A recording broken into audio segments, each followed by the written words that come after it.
Word Balloon is brought to you by the League of Word Balloon Listeners.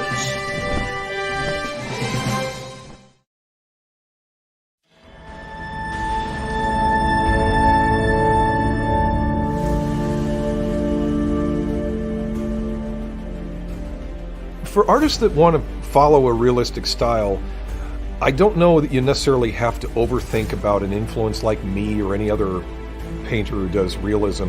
You can certainly get a lot from the pieces that we've done, maybe even imitate some of those compositions, but I think you'll find your own way once you're just studying reality, which is what I would do. I mean, if I'm going to look at people, things, photographs, it's beneficial to start shooting your own if you can get into that.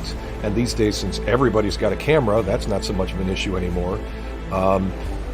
Being able to study life as the basis for something is the best. I had the longest problem of thinking I needed to have everybody and every element be perfect before I could use it as a reference source. And so it took me a long time to realize how flexible the basis of the human form is. I've posed for myself on loads of paintings where now I guess I'm called out by some people online. It's a process of getting your mind comfortable with what you're building off of. And at a certain point, I would say accept that you're going to feel like you're not seeing it until you've seen it.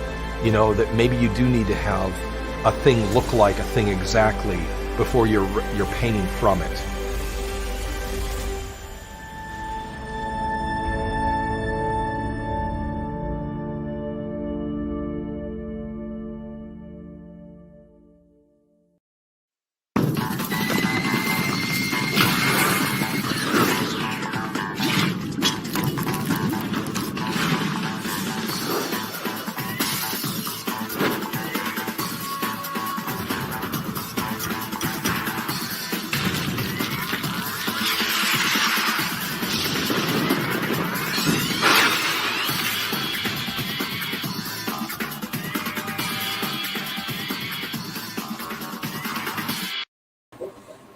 Good morning, everybody, or good evening if you're on the other side of the world. Welcome to Word Balloon, the comic book conversation show.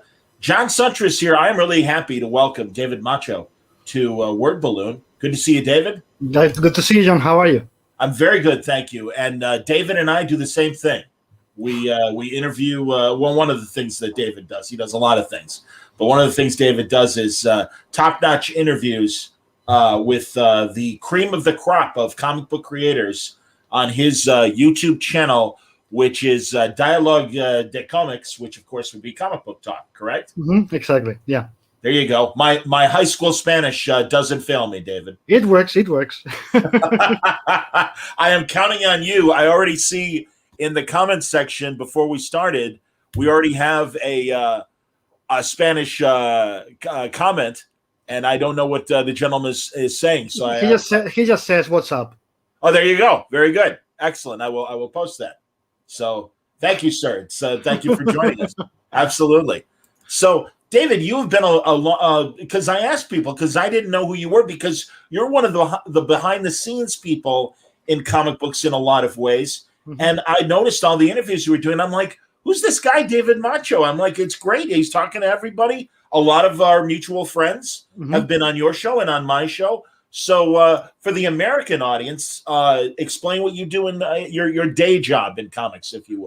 What I do in life. No, I've been representing a Spanish artist that worked mainly for the US for the past, Jesus Christ, 21 years already. 21, 22 years already. Wow. You know, like Daniel Acuña, Jesus Saiz, Ramon Bax, and many others.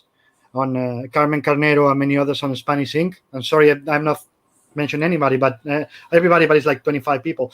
But all of the artists working in Spanish Ink. I also run guests for conventions in Spain, Barcelona, Madrid, and Valencia, and other shows around Europe.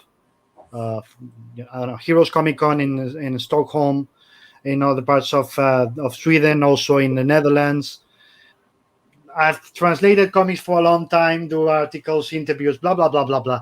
Everything under the sun. Even for a while, I bought rights for comics indie comics that nobody could get in Spain. I bought the rights for Spanish publishers to publish here. You know, mm, everything you can. And I even had a comic store back in the day. The first time in my Oh wow, hometown. So many things, many things. Everything you can imagine in comics, almost everything. I've done it. that's terrific. And again, as you know, you kind of breeze through it, but yeah, you had been translating, and I don't know if you still do it, American comic books. No. I stopped doing it 7 years ago, I would say.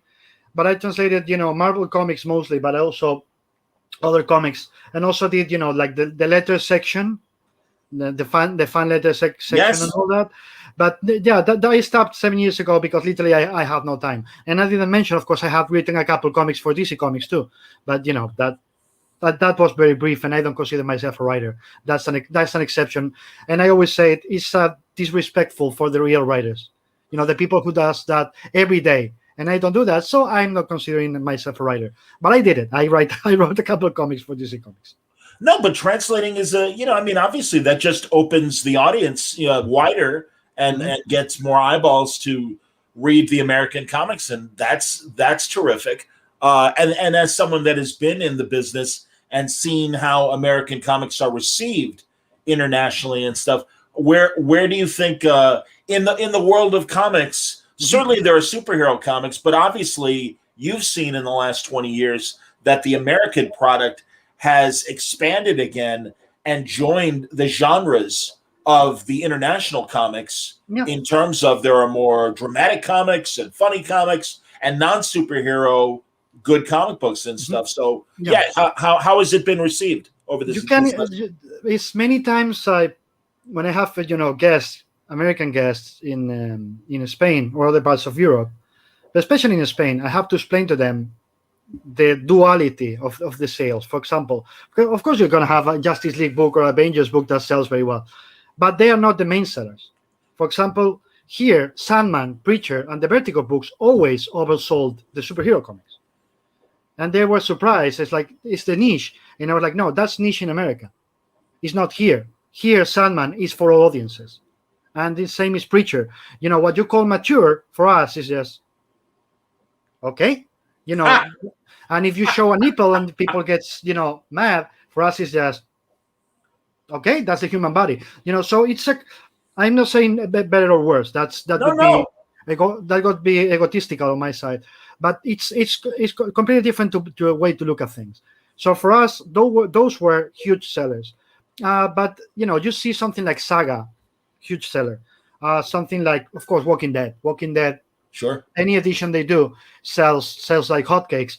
Invincible, although it's superheroes, indie, it's indie too because it's Skybound. It's also a big seller. So you can find pretty big everything. Song and Ed do. It's a huge seller here. So it doesn't really depend if it's superhero or not. It didn't back in the day. It doesn't because we don't have that limit here. You can be reading, Tintin, Corto Maltese, Asterix, and Superman the same day. Yes. Well, that's honestly my discovery of international comics, and forgive me for classifying it all as just non-American international comics. But as you said, Tintin and Corto Maltese and Asterix, and I mean those are from all over the different countries, and it was great. And I discovering Jean Giraud, Mobius. And his, Lieutenant Blueberry. I mean, I and Tex. I love the comic book Tex, the Italian Western comic book and stuff. So no, it was really eye opening for me from the '80s up until today, getting the occasional graphic novel collections of European comics and South American comics. And I don't know why, for me, manga is still a difficult read for me. I can't get my brain to go from right to left. I don't think that's so difficult to understand. I have conversations with many people about this, and I always tell them the same thing. If you don't grow up with manga, it's really difficult to get into it because it's a different narrative, it's a different tempo. Yes, and it's also a different. I started reading manga left to right because the original Spanish editions and the original American ones, as by Dark Horse and others, they flipped it. They flipped them over. Yes, but then you get used to it because they took like 2-3 years only here to start doing it in the original format, and then you get used to it. And if it's a certain age, you get used to the speed and to the tempo. If you don't get used to the tempo and to reading it the other way, at a certain age, let's be honest, we stop learning. So it's difficult for us. It's more difficult for us. So it has to get you at a certain age. I'm pretty sure of that. And I have a lot of comic creators who tell me it's really difficult for them to live with manga. And my answer is, imagine for a Japanese guy trying to start reading American comics when he's 30 or 40. Right. It's the same thing. It's the language. Or people who's never read a comic in their 70s, give them a comic for the first time. You're and right. The answer is going to be, I can't read this. In some cases, yes. But in many cases, people can't read comics if you give it to them for the first time when they're 70, because it's a language that has to be embedded in you. That makes sense. No, you're right about that. And, I mean, I think there's that initial mental block of, I don't understand this and everything. And again, I mean, friends have told me if you give it time and did it more, and that's likely true. And what I do is usually when I discover manga-inspired stories, much like the rest of the world, it's through animation, it's through anime, and I'm sure that's the same thing for some who have never gotten into superheroes, and they're seeing them for the first time in the last 20 years through the movies and the television. And obviously mentioning Walking Dead, I'm not surprised that travels well internationally. Do the superhero, I know the films do quite well. Do the superhero television series, do they do well in Spain? Not especially. Okay. Not especially because they are in the... It's funny because since HBO doesn't have all the rights for... You can find the CW shows, some on Netflix, some on HBO, I think some even in Amazon Prime. They are all scattered around. Yes. Even now, even the Disney. Not. I just give you an example. Some of the Marvel movies are still not on Disney Plus. They are still on Netflix because of the contracts. So they're scattered around, and not many people watches HBO because the app is a piece of shit. Let's be honest. It's bad. It's really, really bad. It's actually unwatchable, and the quality is bad. So not many people has HBO. So by the end of the day, they're successful, but they're preaching to the choir mostly. It's people who already loves them. It's the people who goes and tries to watch them. You're not going to see the general audience talking about, oh my God, we love Crisis on Infinite Earths, the crossover, because most of the people you tell them about that, and the answer is, what's that? Because they don't watch the shows. Arrow, they try to do it in a general channel, in an open channel, not a streaming channel, and it failed. Wow. So except for the Marvel ones on Netflix, who were really successful because it was Netflix, I couldn't say they're really successful. People knows about them, but they are not hits. I couldn't say they are hits. I don't think that would be true. I understand. I'm writing a banner explaining our discussion right now and what we're talking about.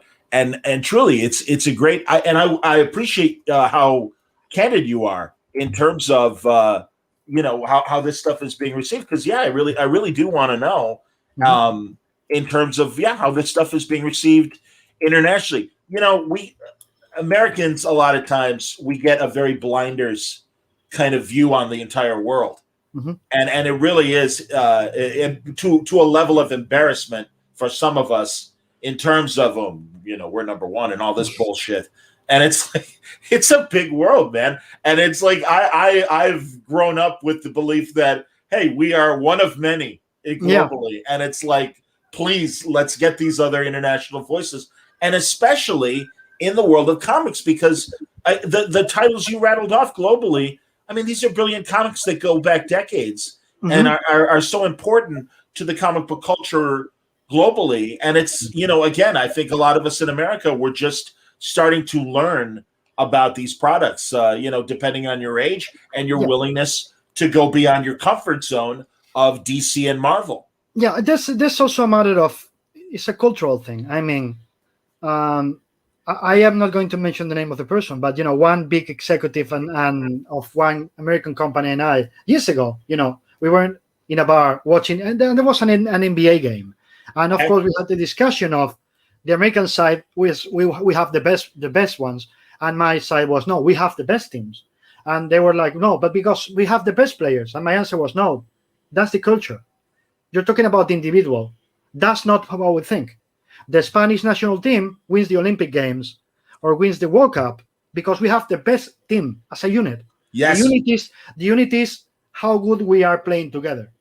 But you depend on having LeBron James or having, Kobe Bryant or Michael Jordan. Your game is based on having the star, and our game is based on group. So that's the same way we look at life, or we look at comics. When we look at comics, you look at as a shared experience. So shared experience is the most different it is, the most variation we have, the better we enjoy it. That's why we are so proud of our market in Spain and also in Italy, is because you can find everything for the amount of people that lives in our countries, which is frankly not that much because we are 47 million in Spain. We have everything you can imagine, you can find it. You have manga, you have manhwa from Korea, you have Chinese comics, you have Italian, German, Spanish, French, American, etc., etc. Even the darkest American comic is 99% of the possibilities that somebody's going to publish it here, even the smallest publisher you can imagine.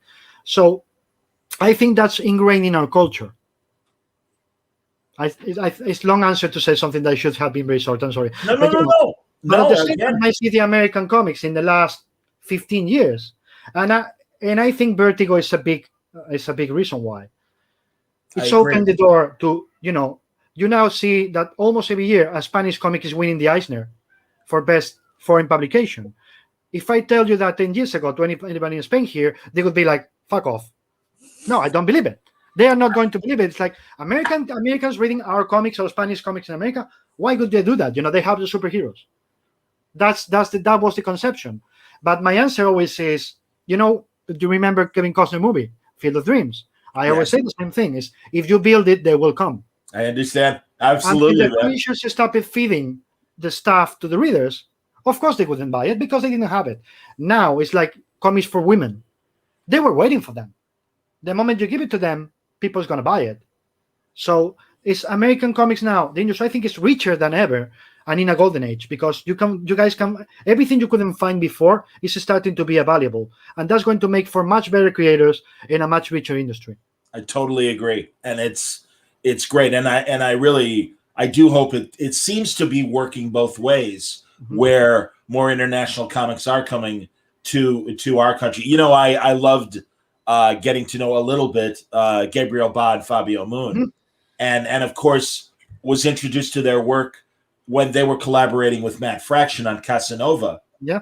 But then I discovered their books, and their stories are just incredible. I'm so happy. I spoke earlier this week with Ilse Chartier and her success recently, and man, she is wonderful to talk to because she really understands, I think, both markets, and I mean, really is learning so fast, being such a young artist herself. And really, I'm excited to see more of her own product, as she was discussing the possibilities that she'll start writing and drawing more of her comics. It might still be a couple of years, but she really seems to understand both the international market and the American market, to generalize it into sections. Are there differences country to country on the international side of what their tastes are?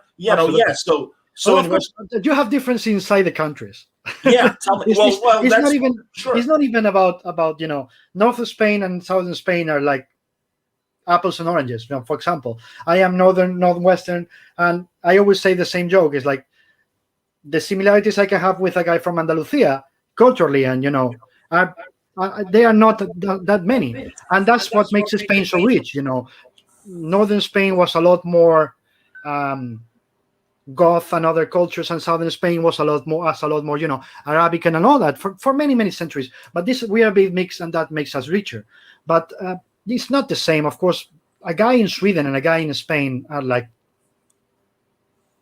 No, there's no, Apples and sense of oranges. Yes. humor. Sense of humor. I was talking to John Bogdanov, on the show, and he was telling me he loves the Spanish culture. He was telling me, I'm afraid COVID is going to cause to make you guys change. And I was like, what do you mean? You guys love to hug people. You guys love to touch. You guys like to hang together. Be in a cafeteria in a terrace by the sun and just talking Yes.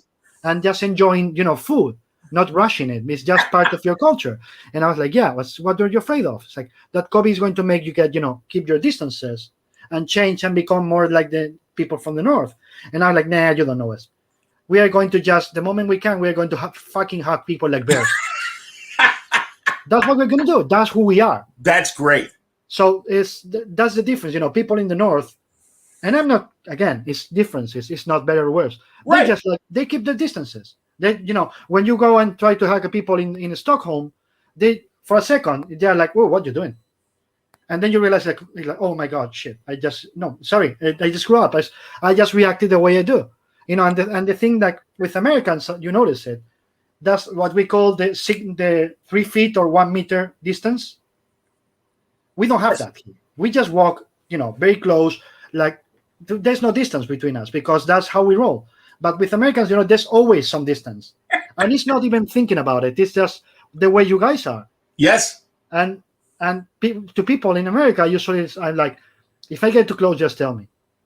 I understand. And they're like, no. I'm used to you. Are you? I've known you for 20 years. That's fine. But at the beginning, when hey, how are you? And I want to hug people. Sure. The first reaction is like, "Way." Okay, sorry. But I don't know what I was talking about. But No, that was great. No, honestly, David, all of this I think is useful, and especially, I always refer to us Americans as a bunch of dumb farmers. That I mean, again, if we think traveling is going state to state and not, really. But I always use you guys as an example. When I get this question that you said about differences in Europe, I always say the same thing. It's like, look, traveling from New York to LA takes the same time it could take us to go to Moscow. Sure. Yes. So when people ask me about differences and similarities in Europe, I like just think about people in LA and people in Alaska, if you want to say it, in Alaska and Florida. Sure. And then ask me about Spain and Moscow, Spain and Russia. It's the same, or Spain and Sweden. We are the South. We have the sun. They are the North. They don't. Yes. We have so many hours of sun a day. In the winter, they have 6 hours tops. Of course, we're going to be different. Of course, we are going to be happier is not the word, but you know what I mean? Different state of mind. Enjoying life in a different way. Yes. Yes. So the difference are completely, the communist culture is much, much, much bigger in the south of Europe than it is in the north. Oh, that's interesting. Spain, France, Belgium, Italy, they are the bigger ones in terms of communist culture. Germany has a good communist culture, but it's not that big. The UK, it's funny because they have a lot of amazing creators, but the communist culture is not that big. Really? Not the communist culture now. You have 2000 AD, and that's not much. There's not much else.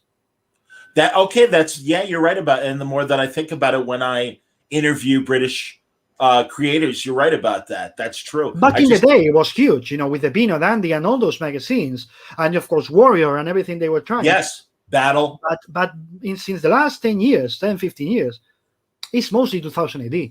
I think. Then some creators going to yell at me tomorrow. I know this, but that's mostly what it happens. So the culture is mostly in the south, and then in the north of Europe, just so you know, they fucking love the Phantom.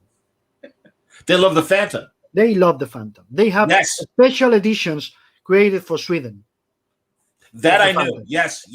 Which is like, I remember going to restaurants in Stockholm. I'm not kidding, and open the door of the restaurant and you see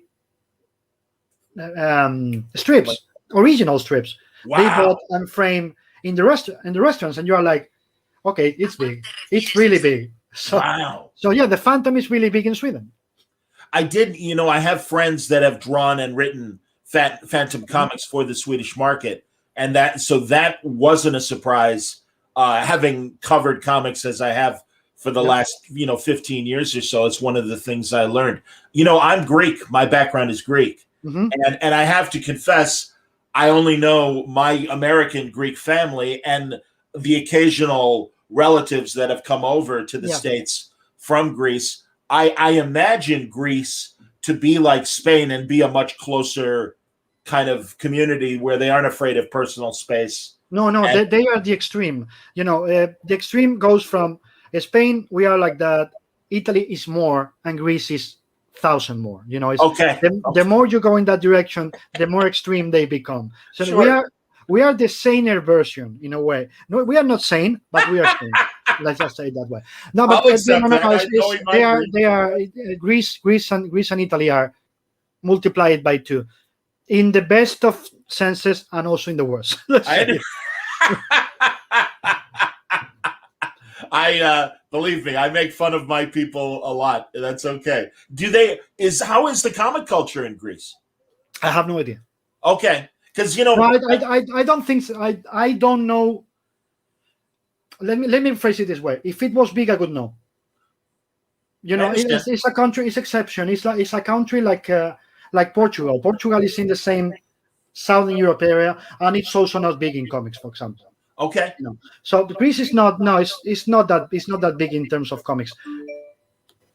I understand. I have a handful of Greek listeners and viewers because they know I'm Greek and they're there and everything. But no, I really, and I hear of comic book conventions and Greek American creators being invited over there and stuff. Yeah, I know about one. I don't remember if it was Greg Capullo or it was Frank. One of them told me about going to a show in Greece a couple of years ago, and Dave Johnson too, I think. Okay. Oh, that's funny. I should ask Dave, especially. So, because Dave's a buddy. He's a friend. So that's cool. No, like you said, Vertigo really kind of, I think, opened the American market for American creators in Europe, and I think that's terrific. And God, I've had the pleasure on the other side of talking to people like R.M. Guerra. And I don't even know what he's doing these days. But God, when he was working with Jason on Scalped. He's still working with Jason on Image. Oh, is that goddamn? Are they working on that? The goddamn, it's still, it's still happening, yeah.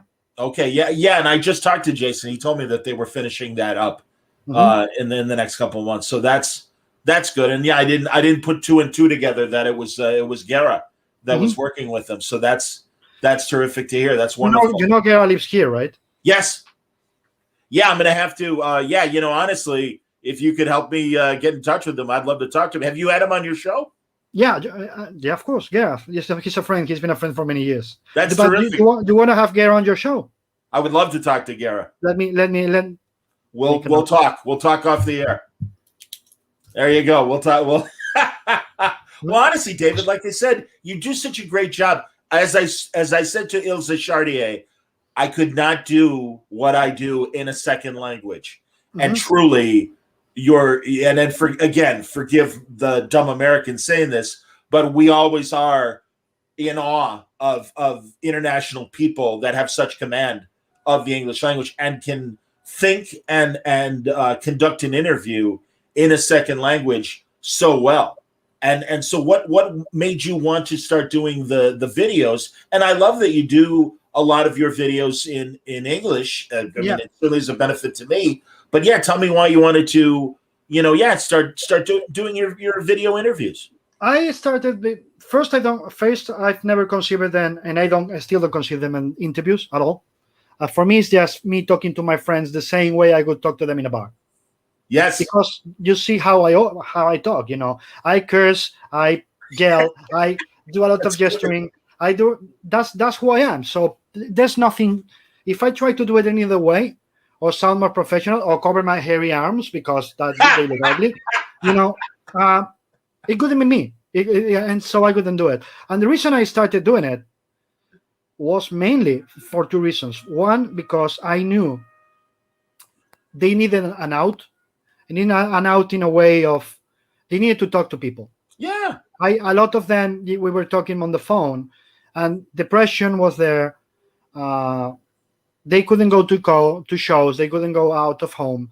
So in a way, I was like, you know what? I'm going to start this so we just can have a talk. talking about wine, about food, about whatever, and I started exactly with CB, with Carlos, and with Howard Chaykin the first week, and mostly the first week was us talking about food. And many times I have people telling me in the first 30 minutes, like, oh, you never talk about comics. Like, why would I? Comics, it'll come naturally. I'm talking to my friends about whatever I want to talk to them. And they want to talk about food because that's what they miss about fucking Spain. Of course I'm going to talk about food. Absolutely, man. So we'll talk about that. It was mostly about that. And also, I couldn't run shows, so of course I couldn't be with them. But for the fans, it was for the fans and for the creators. For the fans, it was the same thing. Is you cannot talk to them, you cannot see them because there's no shows. So how can I make it so you can talk to them in a big way? So I can open the show, after 30, 40 minutes, 1 hour of us just, talking about whatever nonsense, or being chaotic, or just, drinking and not telling you what's in this bottle, which is not wine, which is not water. And also in this one, which is not water either, is something different. It just changes because of the degrees of alcohol. But in the end, it was, how can I make it so you can talk to them? So you can have, 1 hour, 2 hours. And if the guest can stay for 3 hours, we'll stay for 3 hours. And he's not leaving until he answers all your questions. It was the same, Today I have one fan apologizing. He was like, oh, yesterday with Kieran Gillen, I nerded a lot. And I was like, what's the problem? Oh, I asked him too many questions. Like, he was fine. You were fine. He stayed until we finished all your questions. It was 2 hours. That's it. There's no limit. It's you guys having fun and them having fun. So that was the main reason, giving the creators a channel to the fans, and giving the fans a channel to the creators, so they could talk mostly.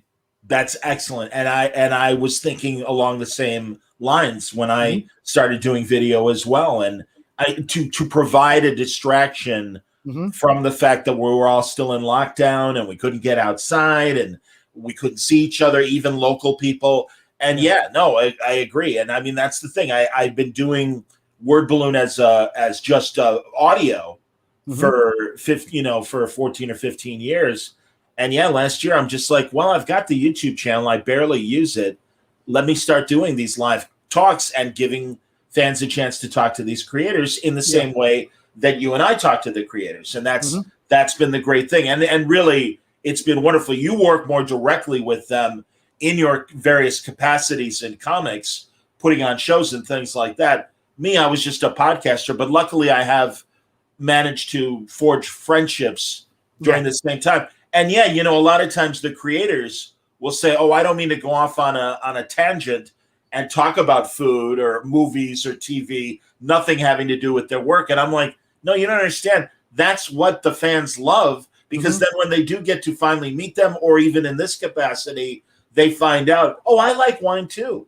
Let me talk about my favorite wine, or you like the same wine I do, or you like the same television shows or music or whatever. And then that's great. And it's just another connection that the fans and the comic creators have. And that's what I love about comics, is that it is more of a folk art where the creators and the fans have the opportunity to really get to know each other on a face-to-face level, as opposed to big musicians or big movie actors and big television actors. It's a little harder to get to know them. And that's what I love about comics. It's more really of a community of both the creators and the fans. Yeah, we are closer, and we also don't give a shit. Right. By the end of the day, it's comics. What's the worst that could happen? My wife is now currently, she's the marketing director for ECC Comics, who are the DC Comics publishers in Spain and South America. So she's in charge of our marketing and all that. Before that, well, she's still an architect, but before that, she worked, in architecture for a big multinational company. And she always says the same thing, and she's completely right. Like, when I was doing architecture, my buildings could fall and people could die. Now I do comics. What's the worst that could happen? A printer's error? So even if I work more hours, and she works more hours, and she worked a lot of hours, but she works a lot more hours, she's like, I love it because, now I feel I can enjoy it. The other thing, you could enjoy it, but the responsibility was always, there. Yes. People's lives were at stake if your Yes. measures was wrong, for Right. example. So this is the same thing. Is we don't give a shit because it's comics. By the end of the day, you have to be masochistic to be in this business. Yes, you have to love it too much and to not care about your back, and use a fucking IKEA chair. That's her chair. This is the good one. Okay. Right. That's the good one. That's the good chair. Yes. This is the IKEA one. Like, if you cared about your back, you wouldn't be doing this. You would pay with money. And it's the same thing, masochistic. Yes. You love it too much. You're fucking badly paid. We are not unionized, so you cannot really fight for having. Hey, you know what? This is the lower wage rate. You cannot go lower. No, companies are going to try to go lower because they can. You're right. Yeah. Because they can. That's it. And I'm not naming names. I'm not, insulting the companies. I'm talking about the situation with comics. That's the situation. That's the reality. Yes. That's the reality. And the reality is the same, by the way, in Spain. We have unions, whatever. But if a publisher wants to come to you, there's no by law for this to avoid tax evasion. But I think it's worse than better. There's a law that avoids, you cannot tell a publisher you cannot go lower than this page rate. They can put the one they want, even telling you, you only get paid in the back end, which I think is stupid. But they do it to avoid tax evasion. I know why they do it. Wow. But by the end of the day, everywhere a publisher can just say, I can go to any other country, and if I find you cheaper. I'm not saying they do it because they don't. Let's just say it loudly. They don't. Marvel doesn't do that. DC doesn't do that. Okay. They don't pay. And I could mention creators who've said this and lied about this, but I'm not going to because I'm a decent man, unlike them. But by the end of the day, they've said that publishers pay less money if you are an outsider. No, you think Daniel Acuna or Jesus Saiz or Carmen Carnero or the others are worse paid because they live in Spain? No, they're not. Or the people in Brazil. No, they're not. Because you know what? We know everybody. And we know everybody else's rates. People talk. Sure. Because we don't give a shit. And we were talking about millions of dollars. Of course, maybe George Clooney talks to Brad Pitt and, so they can get the same page because they are, they're friends. But they're not going to talk, whatever, John Travolta. Or that Scientology asshole. I'm not going to tell him, how much do I do? That thing, because they're talking about millions of dollars. We're talking about hundreds. Yeah, hundreds, exactly. Yeah, in comparison. Maybe, Right. Who's the biggest paid? Like if people ask you, who's the best? You're not going to, well, it's Greg Capullo, it's, John Romita Jr., blah, blah, blah. You know the names. Of course you know the names because they've earned it. And yeah. But by the end of the day, we don't give a shit because we can talk and everybody's going to tell the other how much they do. And that's the way you don't get, the publishers also know we know. So by the end of the day, it's entente cordiale, as we call it here. We all know do not mess with the other, which is a good thing. Yes, I agree. But by the end of the day, to do comics, if your idea is to get rich doing comics, it's not going to happen. That's not true. Robert Kirkman, you have one. And that's an exception. If you think you're going to go into comics and, I'm going to sell that script and it's going to make me $1 million and it's not going to be even readable as a comic. I'm going to make it so it can be readable as a script. You know what? Editors now, in a second. The first line they read. And you know what they do? They do this. Yes. Absolutely. No, David, you're right. And in fact, I love that you are being so free and swearing because in American broadcasting for 30 years, I couldn't speak freely because of rules that you had to watch your language and things like that. So I swear all the time on my show. And in fact, I always say when a creator suddenly realizes when they're talking to me in a pre-recorded set and, I shouldn't have said that. Hey, do you mind cutting that part out? That's a book that's still 6 months away and nobody wants me to talk about it yet at the publisher. I always literally say, guys, it's fucking comics. You're not keeping the cure from cancer from me. You're not hurting people, as you said, the fears that your wife had when she was an architect. It's comic books. Yep. It's okay. This is entertainment talk. I am not a journalist. I am not here to berate you and get you must answer my questions. It's like, no. We're having a nice conversation. Don't worry about it. Exactly. And also, I don't want to screw up their relationship with the publisher because they really are kind of at the mercy of. And also, the publishers understand. If of course there's assholes, because there's assholes. There's assholes between creators, Absolutely. and and I don't mean that guy with the EBS initials. I know. So that's somebody. I'm not greatly talking about disappointed me, but go on. But yes. What I mean is, you have assholes there. You have assholes between the editors. You have assholes like me. I'm an asshole. At least I know it. But what I mean is, of course there is. But most of the people in comics is amazing, and they understand. Even if you're a creator, and you make a mistake and you mention something you shouldn't. Oh, I'm doing a feeling on that, or I'm doing this new book, whatever. They're going to understand. Sure. Because we're human, and they're going to react and say, you shouldn't have done that. Be careful the next time. And since comics is that fast, they can do the announcement the same day. Like, okay, he made the mistake. She made the mistake. Call team at Marvel or somebody else at DC. Blah blah blah. Phone call. Hey, you gotta fix this. Blah, blah, blah, blah, blah. Boom, published. It takes 5 minutes. That's comics. Oh, absolutely. So they can fix it in the same day. So they know that. So they are not that worried. But they are not. They know they can fix it, and they know people makes mistakes, especially during a pandemic. You've been closed at your home for months. People makes mistakes because you're tired. We are all tired. Yeah. No, you're right. You're absolutely right about that. It is interesting though, because I have watched the coverage of comics grow in the last 20 years in terms of all the bloggers and the websites. And really, the websites have gotten more sophisticated. And in fact, as you and I are able to independently do our video conversations and stuff, I look at CBR and IGN and Newsarama now with Games Radar, that they'll do multimedia and not just, write articles, but they will create video interviews and things, so I watched how that. Does CBR still exist? Oh, that's a good question. I think so. I think there's something there called CBR, but I don't know if that's. Oh, I know what you mean. I know there was a guy. There was a guy there. There was a guy there named Jonah that made really good work. Yes. The moment he retired, I don't think that. I don't know. Jonah. I agree with you, David, and David, I so agree with you. And when I started paying attention to the blogs, it was Jonah at CBR.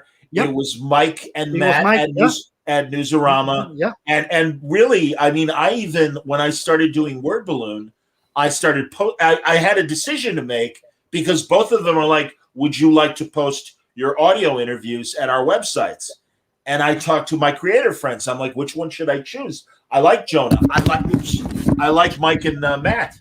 Yeah. And I'm like, I like all three of them. I don't know which one to choose. I chose Newsarama, and you're right. No, I barely watch or read CBR like I used to, or Newsarama like I used to. And no disrespect meant to my friends that still write and absolutely. I love reading anything Chris Arant does in Newsarama. Absolutely. I think he's the keeper of the flame there. So yes. Nothing to say. But with CBR, like, they like to spoil things.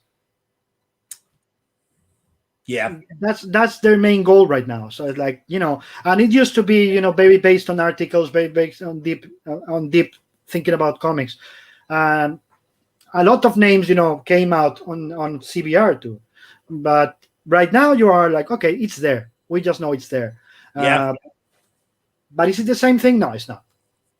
No, you're 100% right. Old man talking. No, but also you're right, and we are. I bet I'm older. I'm on 56.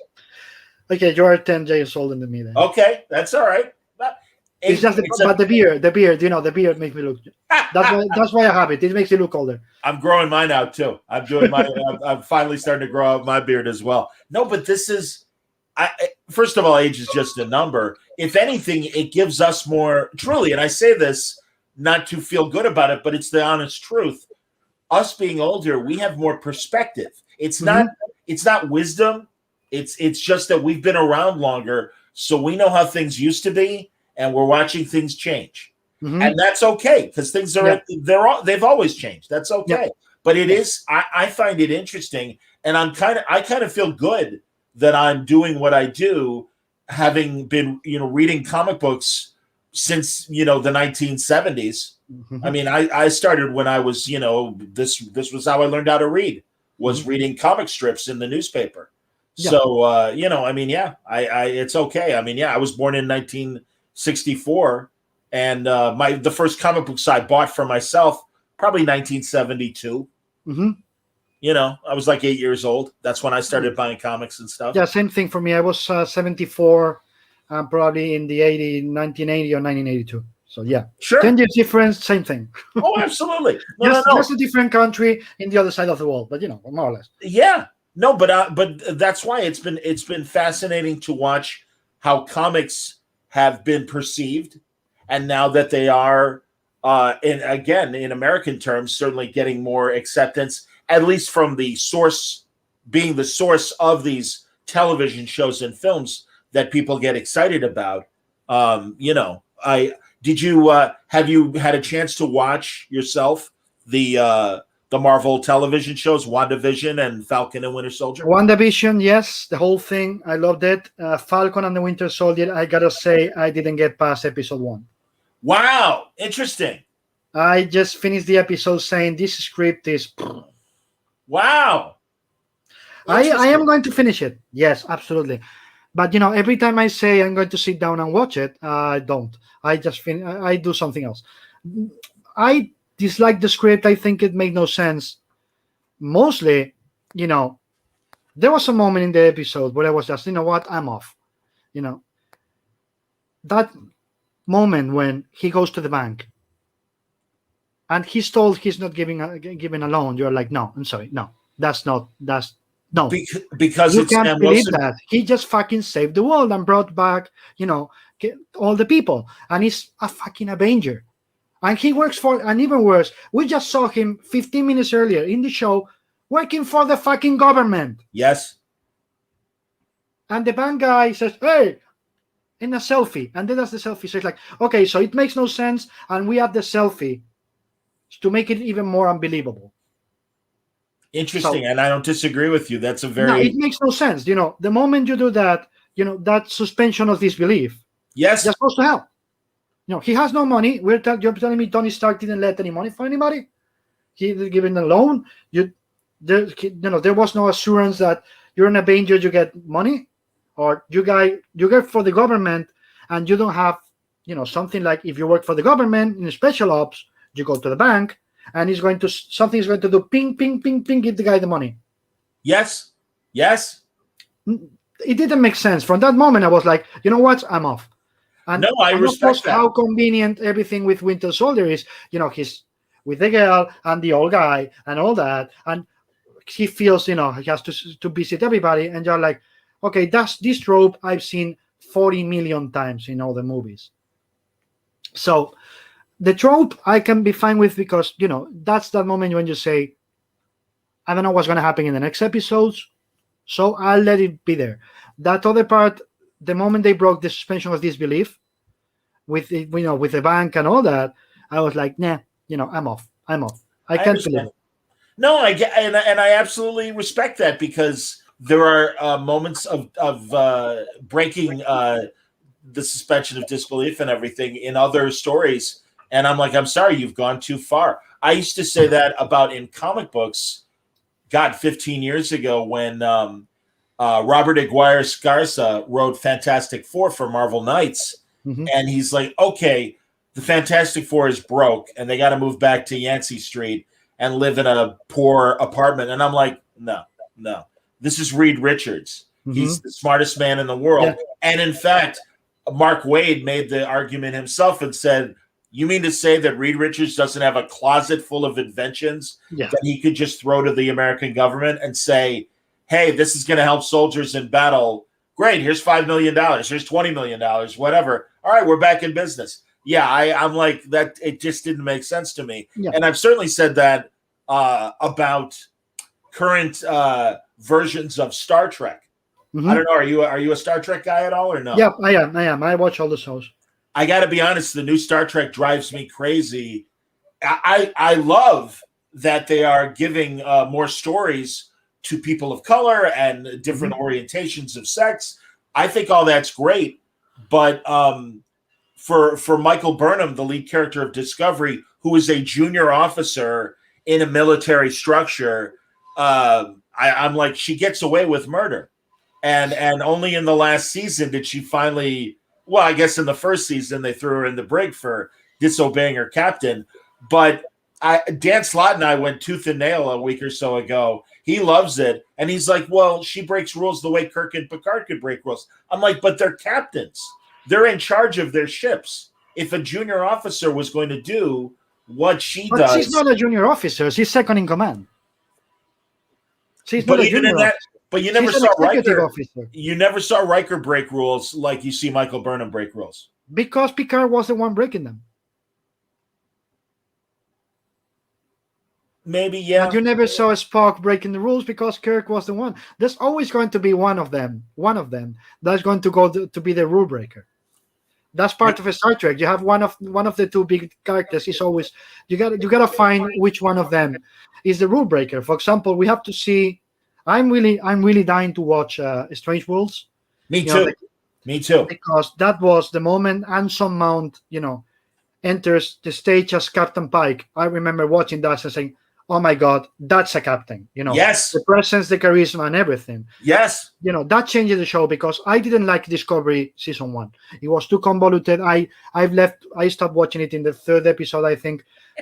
And then somebody convinced me saying, "You gotta watch season 2 because of Pike. Go back and watch the first one." So I did it. But we have to see who's going to be there. The loose cannon. Is going to be young Spock, probably. Because I don't see number 1 and Pike being the loose cannons. True. Yeah, I don't know. You're right about that. Well, we'll see. Because also, Pike is a risk taker, though. I think. Yep. I mean, and again, unfortunately, that's how he winds up in the wheelchair. Mm-hmm. Is because of his risk taking and his willingness to sacrifice himself for his crewmates and stuff. Mm-hmm. No, I love how Anson Mount's played him. I agree. I'm very excited for Strange New World. What did you think of Picard? I loved it all until the last episode. When the Deus Ex Machina happens, you are like, why do you need to do this? Why? Just say in the whatever century they live on, they can cure cancer or whatever. Just, why did you go that far as to create the fake body and all that, blah, blah, blah? Like, you didn't need to do it. You didn't need to do it. It's like, no. And he's dead now. I mean, that's the thing. It's like he died. Yep. And now he's an android. It's like, the fact that they're bringing Q for the next season, I have a feeling going that to solve it in like, I'm going to give you your body back. Exactly. I have a bad feeling that's something, and that's I'm hoping it's not going to happen. That Q is going to look at him saying, "Well, you're just in the end, it's just another human body or a clone body, whatever." And just going. I hope they don't do this thing and they just fix it. But yeah, I like it. What? Ramsey is saying that us talking to each other is like two different talk show hosts talking to each other. Talking to O'Brien. Yeah, let me get a Conan week. Conan I will need a week and to have my hair like this. I guess, yeah, you're Conan because you're younger. I'm David Letterman. I'm the old man. You're the wiser. You're the wiser. No. By the end of the day, I love all the shows, and I think that they jumped the shark probably with the end of Picard. Let's hope to see what's happening in the second season. Discovery, I love the second season. I love the third season. I love the third one. I think that was amazing. And that's and Lower Decks. Lower Decks is funny. It's just funny. I don't know if you watch it, but it's so much fun.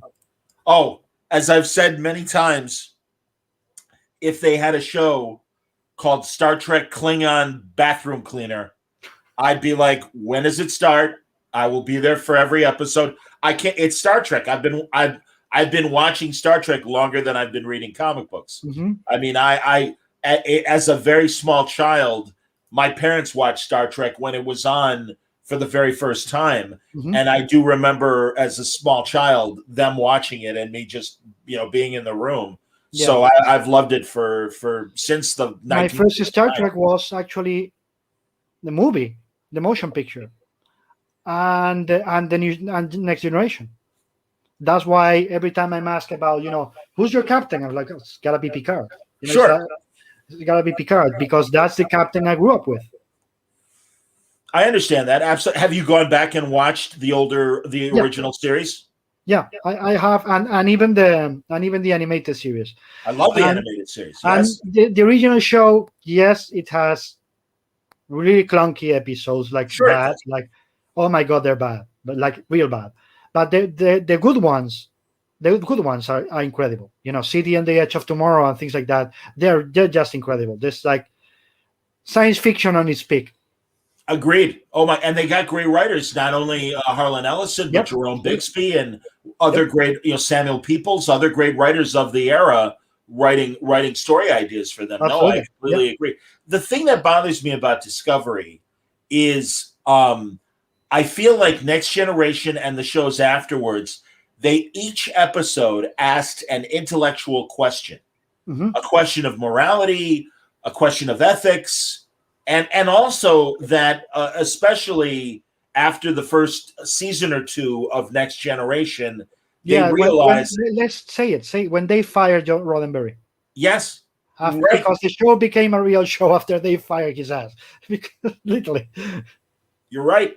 And also Maurice Hurley, who was kind of running the show. But when Michael Piller came on and said, all right, this week we're going to do a Worf episode. This week we're going to do a Troy episode. Yep. And this was my argument with Dan, in terms of, I'm like, they've got this large cast on Discovery, and we still don't know half of their names, and we're supposed to care about them. The bridge crew. I could say that was fixed on season 3. I agree with you. Season A 1 little and bit. 2. Season 1 and 2 was Michael. It was the Emperor or whatever, like her name. I'm sorry, I forgot. Giorgio, yes. Giorgio, exactly. Giorgio was Michelle Yeoh's character. it was about Giorgio. It was about Michael. Stamets. Yes, The engineer. Stamets in a way, but in the third season, each character, I think even the pilot, who has a post traumatic stress. Yeah, Detmer. Her name is Detmer. Exactly. And But the fact I'm that bad with names. I'm sorry. No, But, no. That's the problem. She's given her time and the episode a little to show, she has post traumatic stress, and they touch it during several episodes until she recognizes she has a problem. So the doctor is touched on Stamets. I think the third season solves it, but that's true also with the J.J. Abrams movies. The first and the second one, the main crew doesn't exist. It's just Spock, maybe Bones and Kirk. Yeah, But and you get Uhura to- a little bit. Yeah. But you get to Beyond. Now, Uhura in the first and second, sorry, she's just used as a sex toy and sex excuse for Spock. She's nothing. She has no personality. It's just an excuse for Kirk to make jokes about screwing her, and then Spock and her letting people die because she's jealous. That's what they say on the second movie. It's disgusting. I'm sorry. The third- second movie is terrible. But Terrible. the third movie, A little better. you get Simon Pegg writing it, and he's a big fan Yes. because he gives time to every character. Uhura has her moment to shine. Sulu has his moment to shine. Of course, Spock, Bones, etc. But they all have their moments. It's more about the crew than the first two. So that it's a lot more strategic in that sense. And I think the third one and Picard are a lot more, because in Picard, look at it. I think every character is fleshed out, and I think every character has his time. All of them, everybody in the crew. A little bad writing in Picard, though, with Allison Pill, who kills, and now I'm blanking on his name. Yeah, the guy. Yeah, the guy from season 2 that. Yeah. Yep. You know what I'm talking The about. scientist. The scientist, yes. And they're like, oh, we gotta take you back to Starbase. You gotta pay for your crimes. And then, like you say, last episode, no, I'm on the crew. Hippie flowers. I mean, yeah. And also, as much as I love Riker, when he shows up in the finale and he's leading the fleet, I loved to it. attack the So I loved it. Romulans? I loved it. I just grabbed a beer and said, yeah. I loved it. I understand, and it's great. And wouldn't have minded if he was one of the ships in the fleet, but to actually be lead, that's like somebody going from being a former general and talking on a news channel about war, and then all of a sudden, hey, look, I'm leading a fleet of ships. I don't have to any attack. problems with that because he ends, all the saga of the Enterprise of Next Generation with the movies. He becomes a captain. Oh yeah. So given time, of course, he can become an admiral. Sure. I don't have any problems with that, especially because the unexpected side of it, because you see him doing pizzas and all that with his big, yes, with his big belly, apron, and floating around. I think he could float in a mountain because the guy, has big belly flops. But you see the guy doing that, and suddenly he shows up. His voice goes again, that baritone tone. Oh yeah. Used to have when he was commanding. Yes. And that attitude, and you believe, oh, he's going to whoop your ass. So he has that command presence, Yes. So I didn't have any problems with that. The Alison Peel part, the Deus Ex Machina part with Picard, yes, both they were like, I'm sorry, Alison Peel in season 2, whatever they do, bring her to trial, have Picard defend them, have her, in an old Star Trek fashion, have her win the trial because of whatever. Q shows up in the trial. That could be a perfect episode to bring back the memories. Yes. But if they just start the second season with Alison Peel like, hey, how are you? I'm fucking the captain of this ship. That's it. I'm the scientist. I'm going to be here. And my crimes, you know what? Forget about them because we're never going to touch on them. Ha! If that's going to happen, I'm just going to say, I'm not watching anymore. That's awesome, David. No, I agree with you, man. Well, and again, what I was starting to say about Next Generation and really Deep Space Nine, Voyager, and even Enterprise, what's missing for me on both Discovery and Picard are big ethical questions. Or, I mean, they tried, I guess, with Picard. Let me answer this. Go ahead. You say that because you remember the old episodic nature of the show, which is every episode had one. But what if I tell you they're there, but there's one per season? Well, that's what they're doing, but I don't think they're doing it well. And also, they are making mistakes to me, writing mistakes. They are abandoning characters and storylines as they go. And we do know, they're rumors, but I'm assuming it's true, based on what we got in each episode, it seemed like the narrative had been rewritten as they were going along, and they would just abandon ideas. Or, again, because they're part of this bigger universe, there's a Borg cube that the Romulans have control of. How come there wasn't even one line about what do the Klingons think of this? I mean, I can't help, because of the fact that over 50 plus years, they, just like the Star Wars universe, we really know a lot about the Star Trek universe and every race and the politics of them all working together or their conflicts. And it just kind of drove me crazy that it wasn't until the 6th episode that the Borg cube wasn't classified information, that only the top levels of government knew that it existed, but that finally Picard on his own is like, oh, the Borg cube that the Romulans are, controlling. There were little things like that to me, they ignored because they felt it didn't matter to the bigger story that they were telling.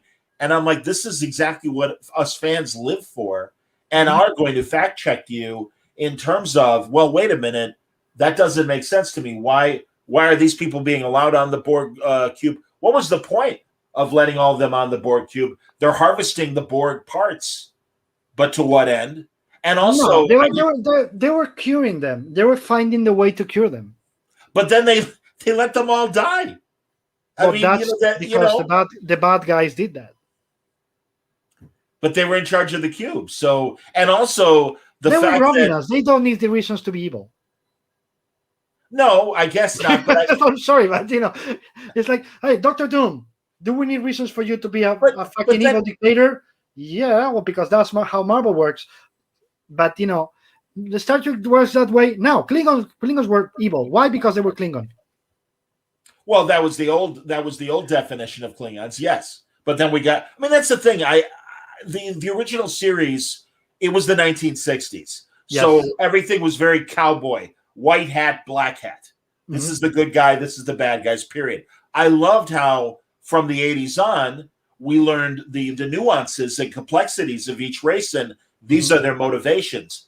I don't know what the Romulans' motivations are. And also, they're like so poor that they have to leave refugees on planets, as we saw in Picard, and yet they have the resources to have that giant fleet show up at the end with Commodore O in charge. And that's why, I mean, it's just those kind of differences and complexities. I'm like, that doesn't make sense from a viewer standpoint. You gotta remember that except for Genius series, most of the first seasons on most shows, they don't work. They are just still learning what to do with them. Agreed. And in Picard's case, I'm pretty sure the Deus Ex Machina and all that was because Patrick Stewart didn't know he was going to be able to physically continue doing the show.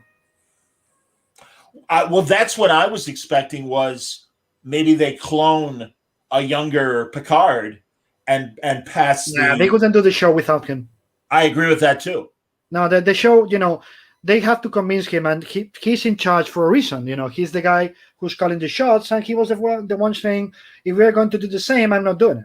I did it for 10 years with the movies. Now I want to do something different. I want to do the story of an old man. So probably, they have to change because of Patrick Stewart, to be honest. They had to change the ending because probably Patrick Stewart said, I can only do one season because I'm in my 80s, and I don't know if he's going to be able to, keep doing it. And by the end of it, he probably said, you know what, I can keep doing it, change the ending. So we're going to have a second season or a third season. So they probably have to change the script and change the ending change the finale.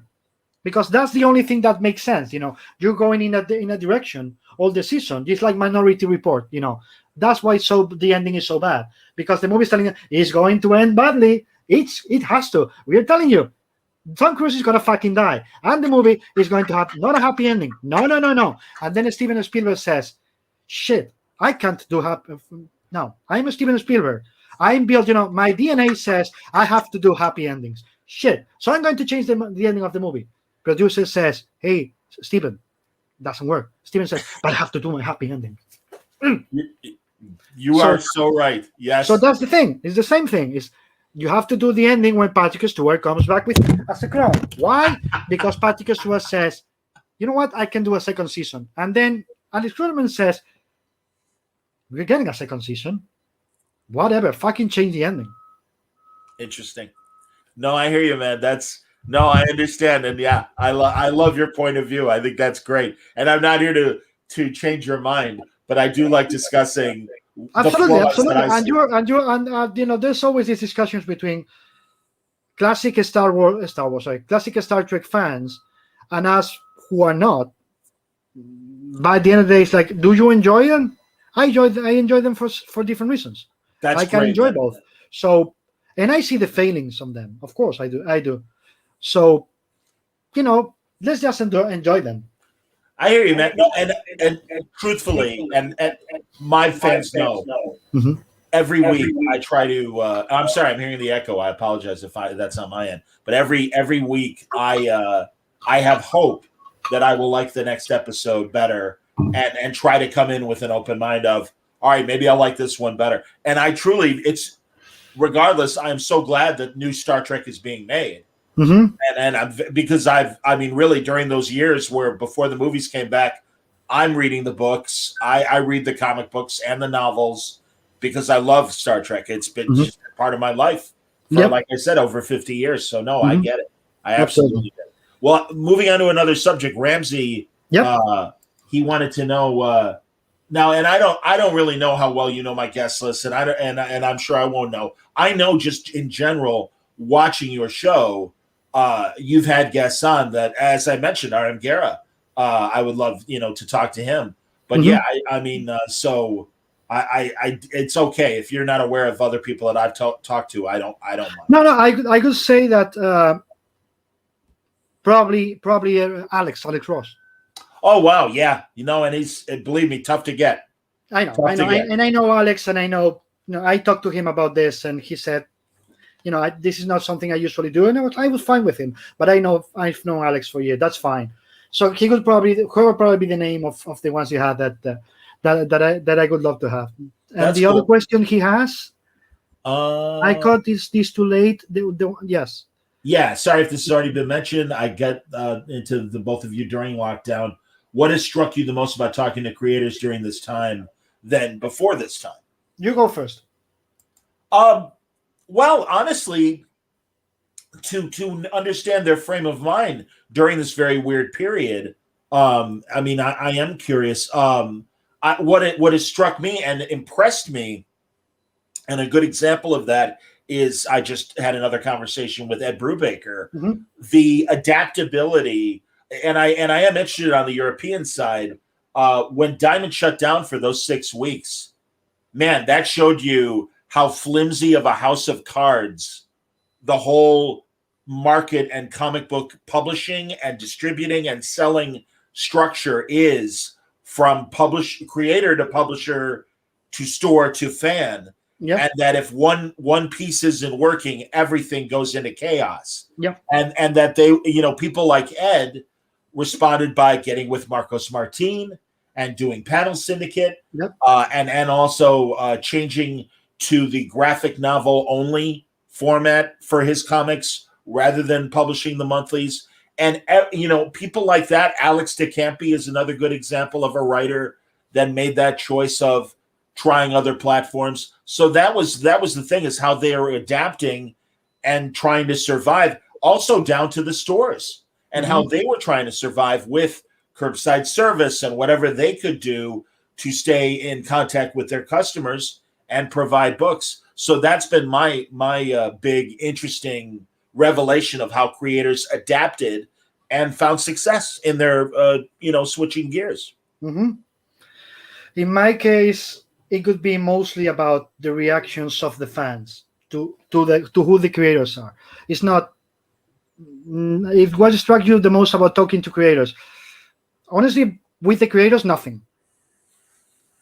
I gotta be honest. I know this guy for 20 years, 22 years, 25 years. So it struck me. I just said it's no interviews. I just talk to them as I would do in a bar or a restaurant or whatever, as we always do. So nothing struck me. What struck me is the reactions by fans to those creators. For example, I gotta be honest.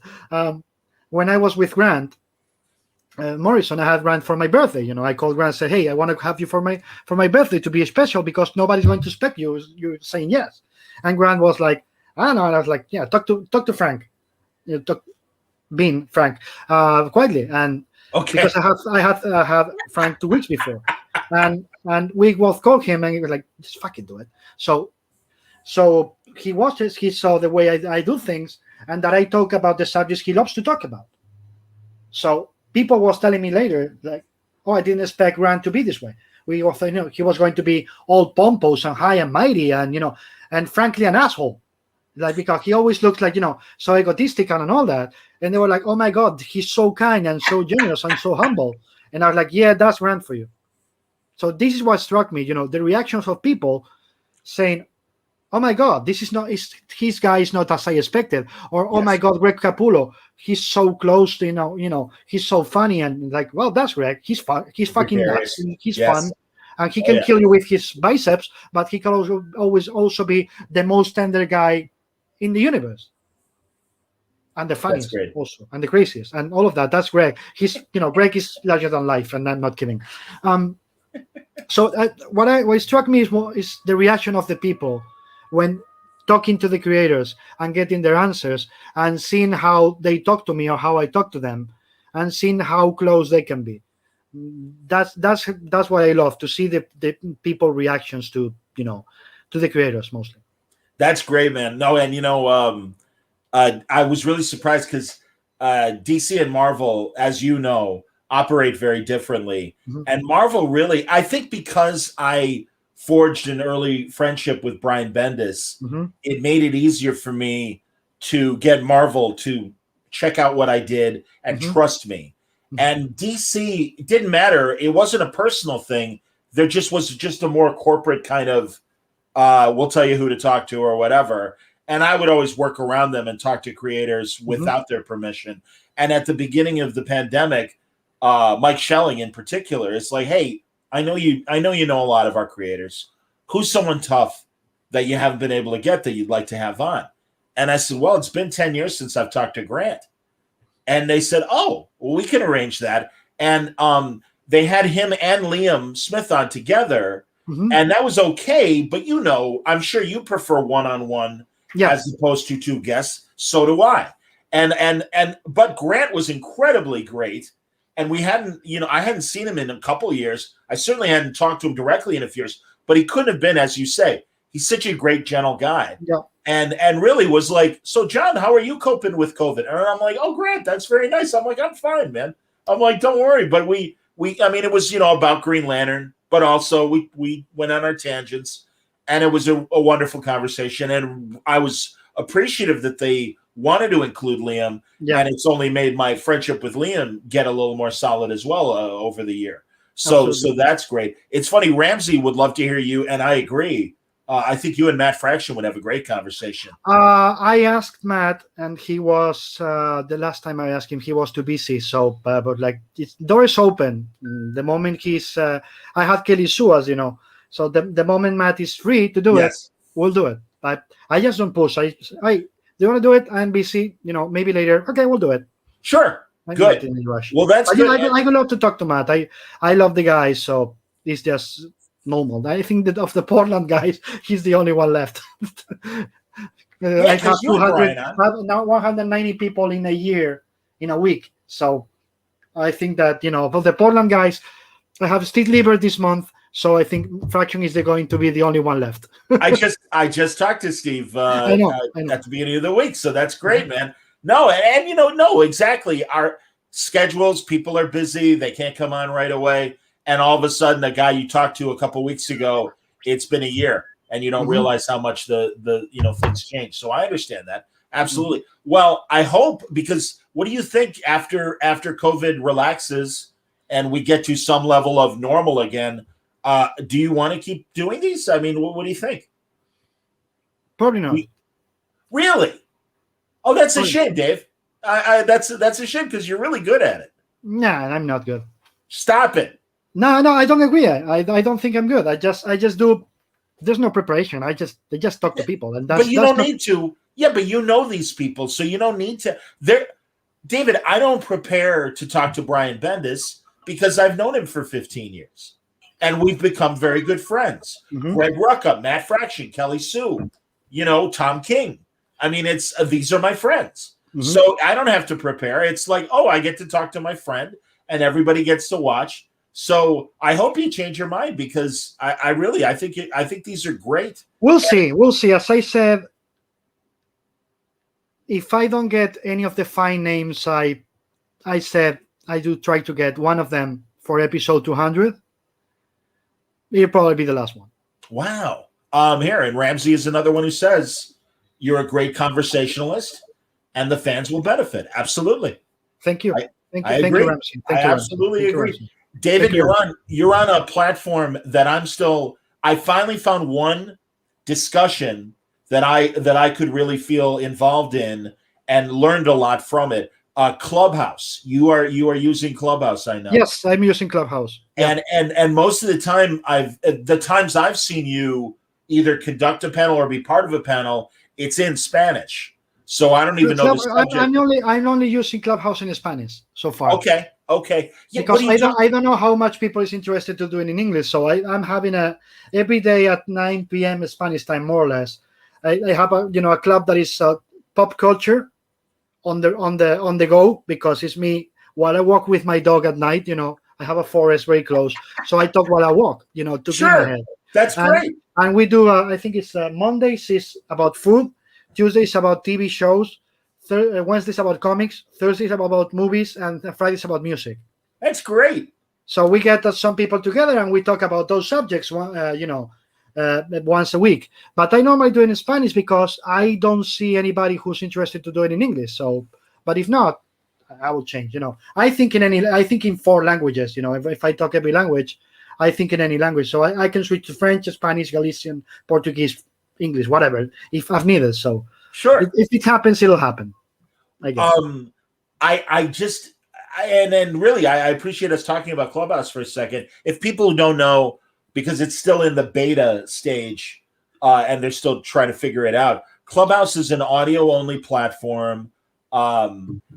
It's a closed conversation. It's not open like anybody being able to pop in on YouTube. You have to be part of Clubhouse to be able to, and invited to be part of the Clubhouse community to get involved. People like you should run, telling me you should run a panel, and I'm like, what would I talk about on Clubhouse that I wouldn't already be talking about on my YouTube show or my audio show? Case in point, us spending 15 minutes talking about Star Trek. Mm-hmm. So, that's funny. Augie is impressed with your languages, Augie de Bleek. And he's like, I'm still having trouble with French.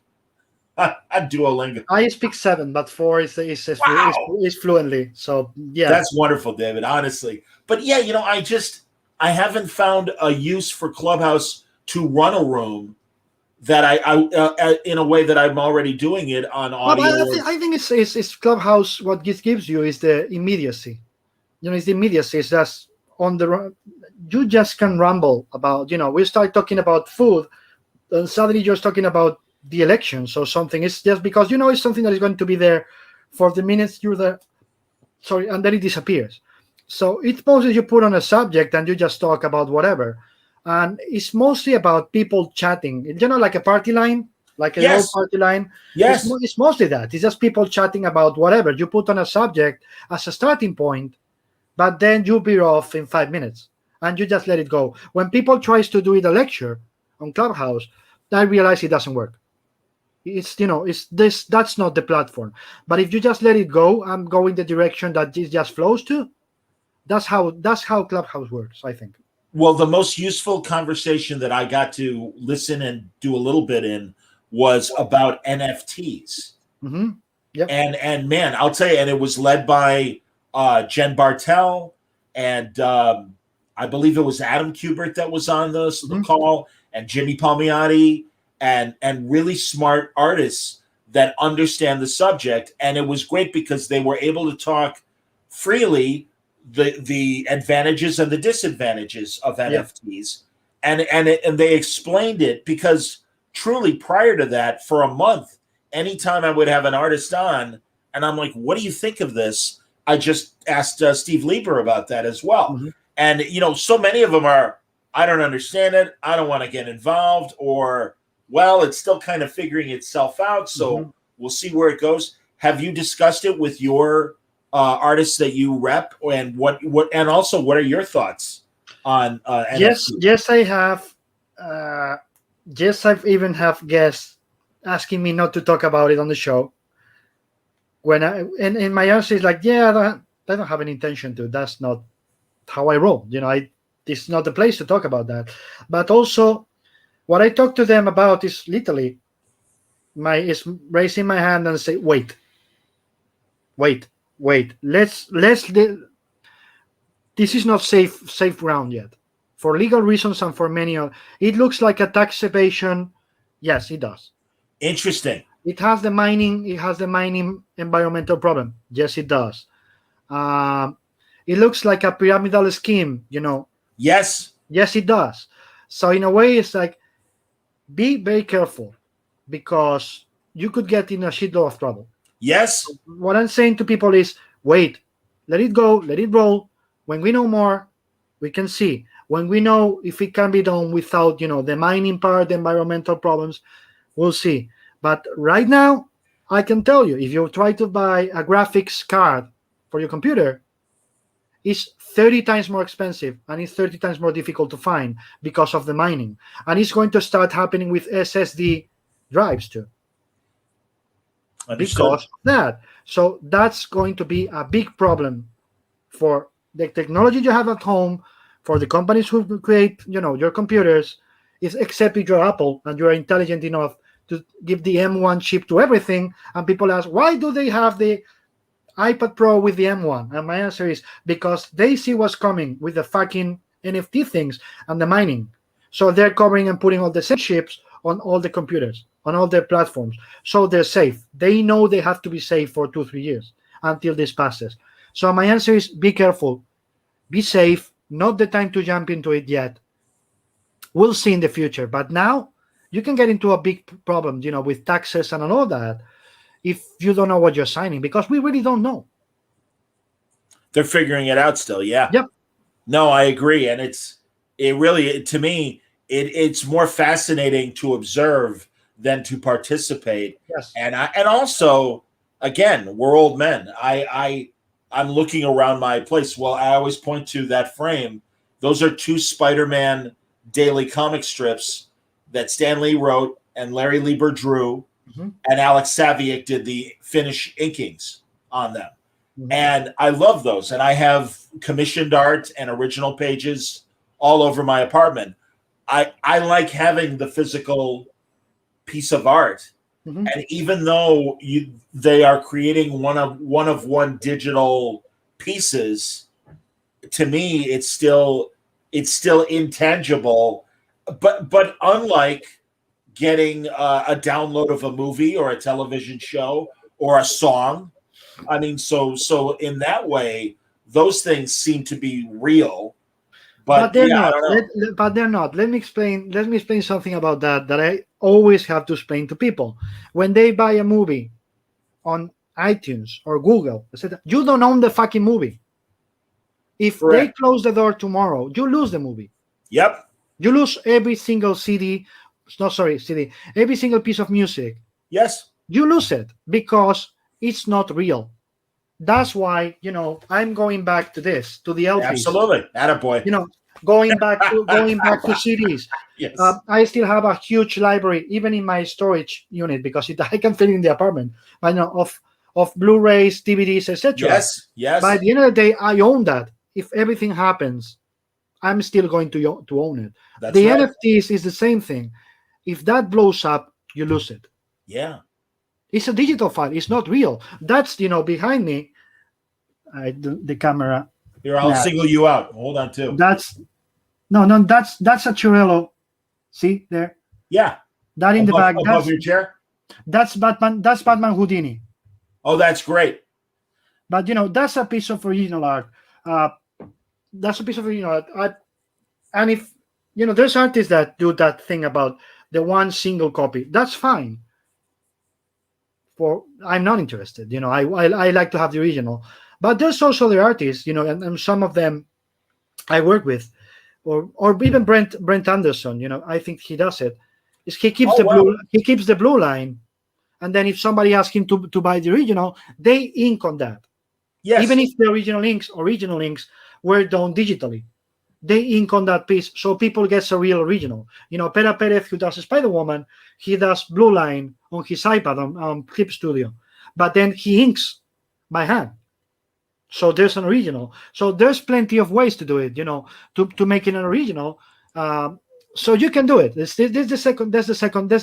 second thing is, if you want to own an original in this day and age, you can. You can just tell the creator, I know you did it digitally, but can you, print it from the pencils file that you get, because they keep it, and ink it by hand, so you have an original. So if somebody tells you you can get a copy, you can always tell them, I don't want a copy. Please, can you ink it for me for more money? Yes. And then you get an original. So that's an advice I always give people. Always ask the creator if they can do a new inking of that piece for you, so it's an original. I understand. Well, my Martin, concern. What's that? Oh, you want to see his comment again? Here you can make a copy of the NFT's content. In fact, anyone can make a copy of it. No, not really. There's I don't know how it's called, but the NFT has a special signature. I'm sorry, I forgot the name. I'm blanking. Special signatures that make it one and unique.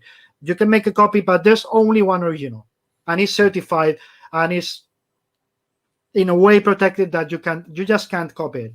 So you can make a copy, yes, but the original exists in a non-tangible way. Yes, in a non-tangible way, but there's an original. It's not about that. It's not about the capability to copy it. It's about the legal standing you have with that.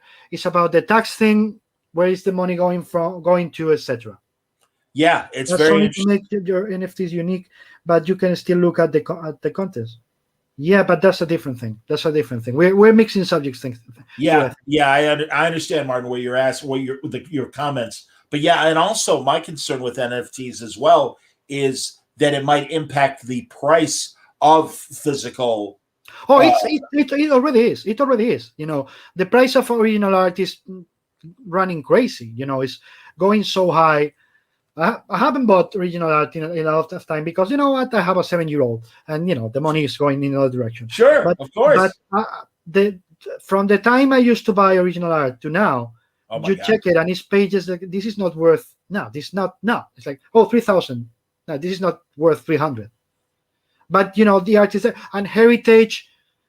People can say they love heritage. I'm saying no. I'm saying heritage is a big problem because they run it like if it was the pricing is going crazy, it's going too right? high. I don't know if it's a good one. If it's good for the creators, hey, you know what? Shutting my mouth, I happy agree. about them.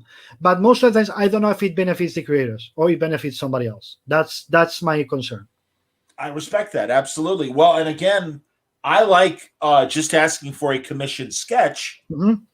because to me, that's like a private performance. Yeah, That's like asking Bruce Springsteen, "Hey, sing a song for me right now," yeah. and him pulling out a guitar and doing that, and I'm like, "That's great." So most of my art is commission art, and I'm glad because again, it just I get what I want, and usually the artists are creative; they can't help it but to do like a great job Mm-hmm. and do something beautiful. And like you said, I mean, I started collecting 20 years ago, and I have a Gene Colan Blade portrait that he did for me for $80.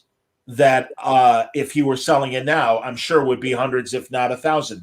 Yeah, I have a Tomb of Dracula page there in front of me.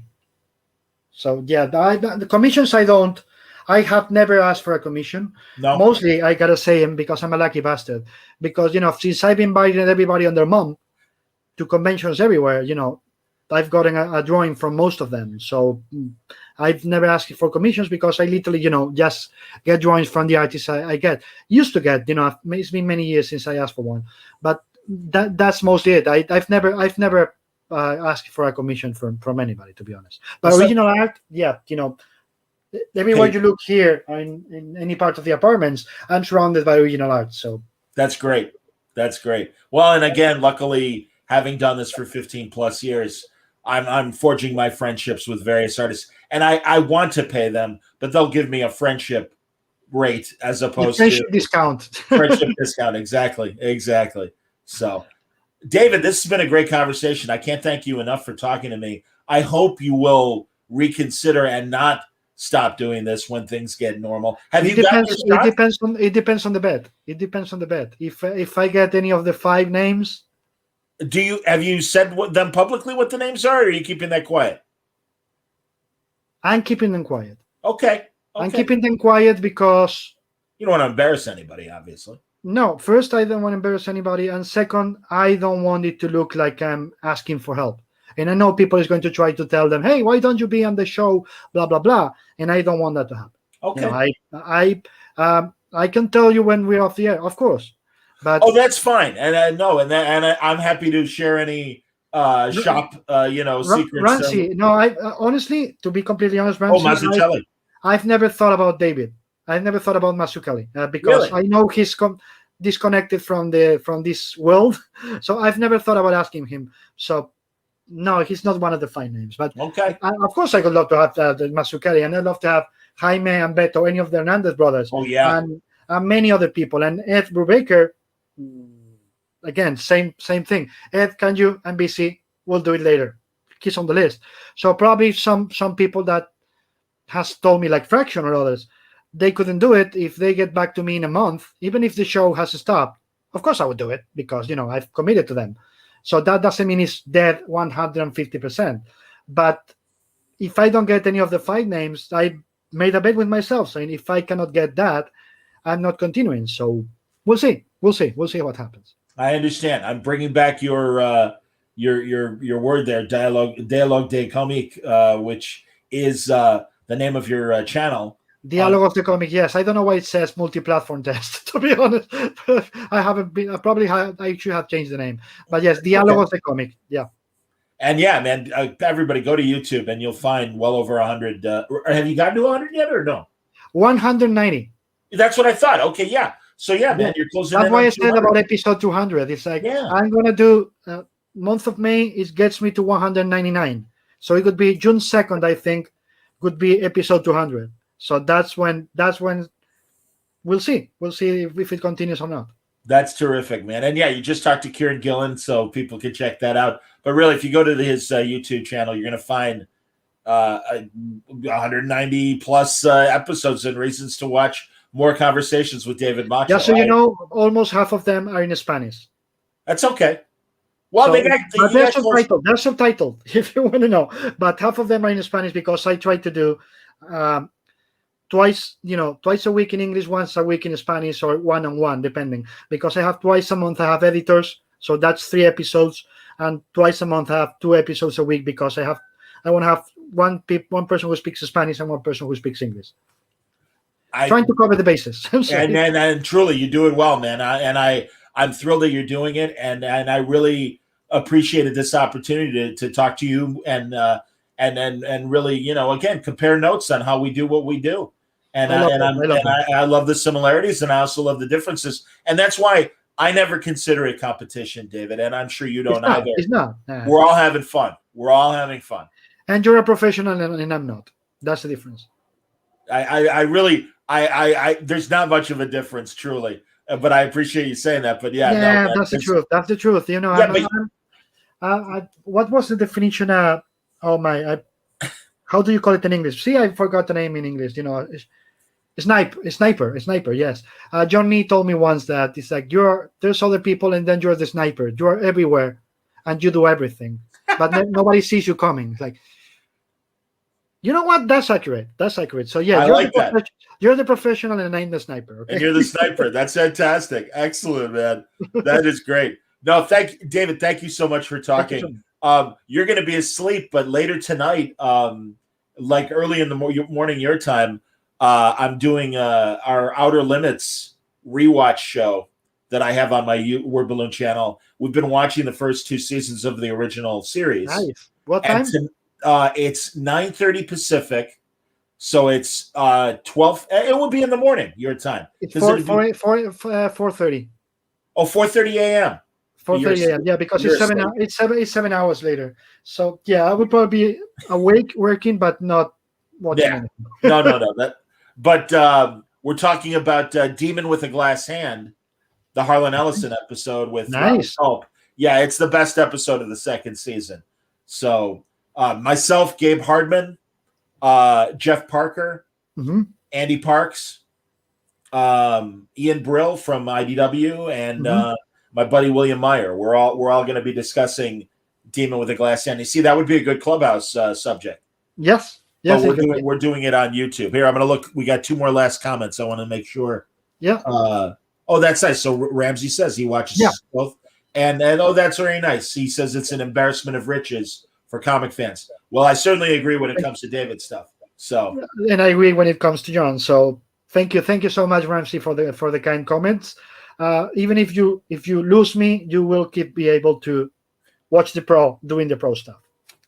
Oh, stop. Well, that's good. But really, there are hours of conversation that David Macho has been doing. Yeah, that's the problem. That's just the thing. It's never short. You guys be ready, because I tend to go from 2-3 hours. I understand, David. No. I do the same thing, and I, again, I mean, I have 3-hour talks with Brian Bendis and Greg Rucka and Fraction and Kelly Sue. So no, it's absolutely.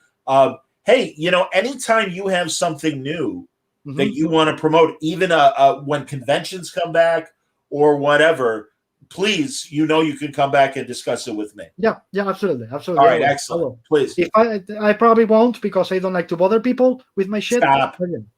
That's who I am.